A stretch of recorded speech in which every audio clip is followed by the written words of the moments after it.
Salut les gens sur la couette!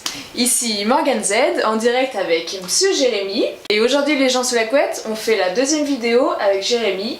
Deuxième vidéo qui parle de bisexualité. Ouais. Parce que donc Jérémy m'a dit qu'il était bisexuel. Ouais, c'est quelque chose que je cache pas. Voilà, il le cache pas et il est d'accord pour en parler face découverte à tout le monde. Tu me disais que tu avais découvert ta bisexualité de façon originale. Est-ce que tu peux raconter? Ouais, j'ai pas trop de problème avec ça. Donc moi personnellement, donc j'ai découvert ma bisexualité plutôt sur le tard. Et puis on va dire que c'est un petit peu bizarre parce que souvent on a tendance à avoir fréquenté des nanas et après découvrir les garçons. Moi c'est vrai que j'ai été dans un contexte un petit peu particulier, c'est-à-dire que je suis allé avec des garçons au départ, pas forcément d'ailleurs par attirance mais plutôt par défi.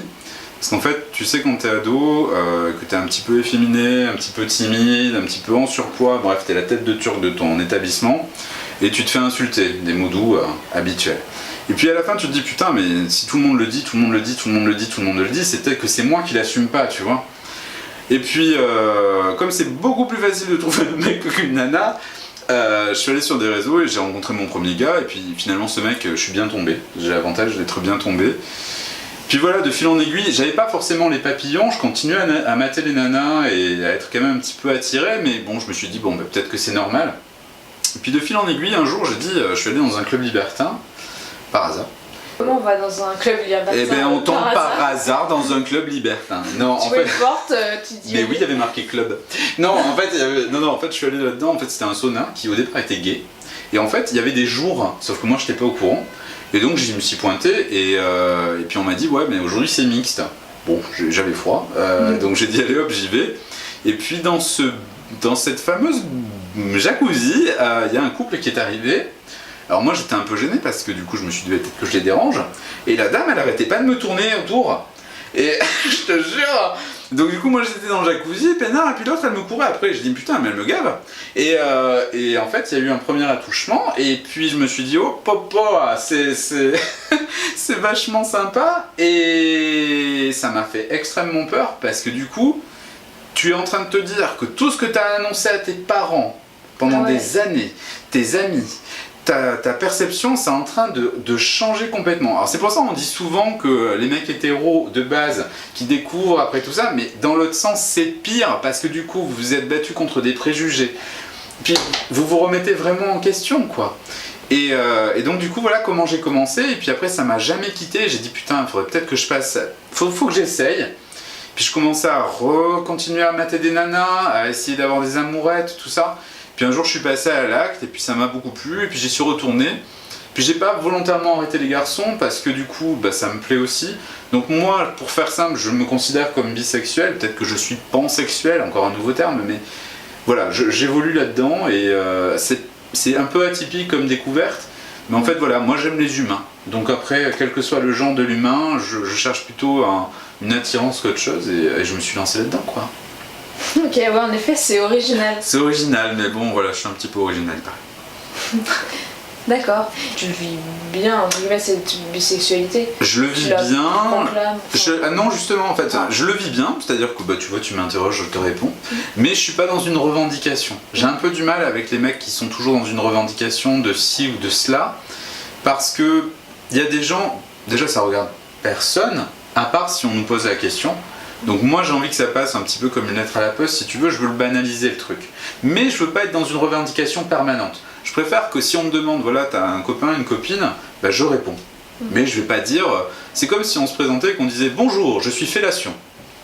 Non mais c'est vrai, et moi ça me choque, si tu veux. Par contre, je n'ai pas à être choqué de dire, bah, je vous présente mon compagnon. Ou ma compagne. Et là est la nuance. C'est-à-dire que quand on parle d'homosexualité ou de bisexualité, on entend le mot sexualité. Alors après on peut trouver biromantisme, etc. Mais on n'en finit plus. Et moi voilà, je préfère être comme ça. Donc si on me demande, je réponds. Si on me demande pas, j'estime que c'est ma vie privée. Mais par contre, s'il faut que je prenne position pour quelque chose ou donner mon ressenti, ou ce que j'ai vécu pour aider des personnes qui peut-être le vivent pas bien, ou sont complètement larguées comme je l'ai été, ben ok, je le fais. Mais par contre, je veux pas sortir avec une pancarte, sauf si bien sûr on touche à mon intégrité ou des choses comme ça. Mais voilà, j'estime que j'ai pas à le revendiquer parce qu'on crée des tensions avec des gens qui fantasment des trucs et voilà quoi, c'est dommage. Ok. Et concrètement, tu rencontres des gens et un coup c'est une fille, un coup c'est un homme et tu n'y portes pas l'importance et tu sors avec. Ouais, en fait moi c'est un petit peu différent, c'est que j'ai du mal à avoir des relations stables et en fait ce qui se passe c'est que la problématique de la bisexualité c'est que les gens ont tendance à fantasmer une image qui n'est pas forcément la vérité. Par exemple, quand je rencontre un homme, s'il voit que je suis bisexuel, alors c'est vrai qu'effectivement notre orientation sexuelle est très digitalisée, c'est-à-dire que on est en 2018, si vous regardez cette vidéo en 2018, mais en tout cas au jour d'aujourd'hui, quand tu veux rencontrer quelqu'un, certes tu peux le rencontrer dans la rue, mais ça se fait plus trop comme ça, maintenant c'est très digital. Et les premières questions c'est on te dit, ok, ton genre, ton orientation sexuelle et qui t'as envie de rencontrer. Moi je te dis pas, je suis obligé de créer 2 profils. Donc du coup, non mais c'est vrai. Suivant le cas. Profil bis, ben oui, ben non, pas tout, partout. Ah. Alors du coup c'est chiant et ça coûte 2 fois plus cher. Et du coup le truc c'est que. Mais oui c'est cher. Et du coup le truc c'est que tu te retrouves à devoir te justifier là-dessus. Alors déjà il y a des gens qui aiment pas ça. Parce qu'ils vont se dire ouais mais c'est un mec qui a une nana et un mec en même temps. Alors pour les homos c'est simple, il paraît que j'ai une nana à la maison et que je vais à droite et à gauche. Et pour les nanas ou d'autres c'est genre j'assume pas mon homosexualité. Donc pas tout le temps hein. Mais là je donne le point négatif, tu sais qu'il faut toujours dépeindre le négatif, on va faire scénario catastrophe mais voilà, c'est un petit peu compliqué, c'est un peu chiant à vivre. Quand c'est le domaine sexuel, tu t'en fous, la personne elle te connaît pas plus que ça et elle a pas vocation à te connaître plus. Mais dès lors que tu as envie d'être dans une relation d'honnêteté et de sincérité, pour les homos purs, il y a un côté un peu excitant mais tu sais pas pourquoi ils t'apprécient. Et pour les femmes, il y a une certaine crainte de tout un tas de choses où on a une image un peu volage. C'est dommage parce que c'est pas forcément le cas. Voilà. Mais c'est le seul point noir. Après, voilà, j'ai pas. C'est mon expérience par contre qui parle. Là, c'est vraiment des choses qui reviennent très régulièrement. Quand on me demande par exemple que je suis avec une nana au restaurant et qu'elle essaye de savoir, parce que vous essayez toujours de savoir, un petit peu qui c'est qu'on a avant, et que je lui dis Norbert. Ok, il y a des yeux un peu bizarres quoi. Et donc j'essaie de l'amener doucement. Et puis surtout de faire de la pédagogie. Peut-être que je fais pas bien, mais j'essaye. Peut-être juste leur expliquer un peu ton point de vue quoi. Ouais, de donner mon point de vue, mais que ce soit encore une fois tellement normal qu'on n'ait pas à être choqué. Après, si toi-même tu dis c'est comme ça, pas de soucis, les gens en face ils font ah bah ouais. Ouais, faut l'amener. Après, ils le font en face, mais bizarrement aussi, il y a des gens qui te rappellent pas après. Ouais, peut-être. Donc, après, c'est comme tout. Mais tant pis, de toute façon, ça l'aurait pas fait. Oui. Autant que ce soit maintenant. Ouais, carrément. Donc, moi, je prends la vie comme ça, c'est mon côté un peu barré, mais voilà, faites près de moi. Ok. Dernière question. S'il y a des abonnés bisexuels qui nous suivent, un conseil à leur donner pour être épanouis dans leur sexualité.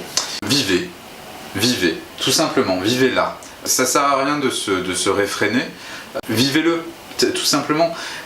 Moi personnellement, je veux dire, à un moment donné, il fallait franchir le pas, de toute façon ça serait venu. Donc voilà, plus vous allez vous frustrer, ou plus vous allez cacher certaines choses, plus ça va mal se terminer. C'est complètement con.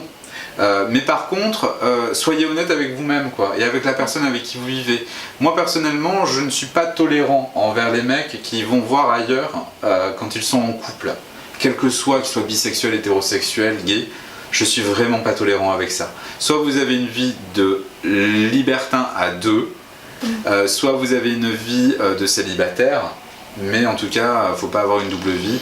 Et en plus, ça fait une mauvaise image pour les gens qui ont cette particularité-là. Donc voilà, vivez simplement et puis vous frustrez pas.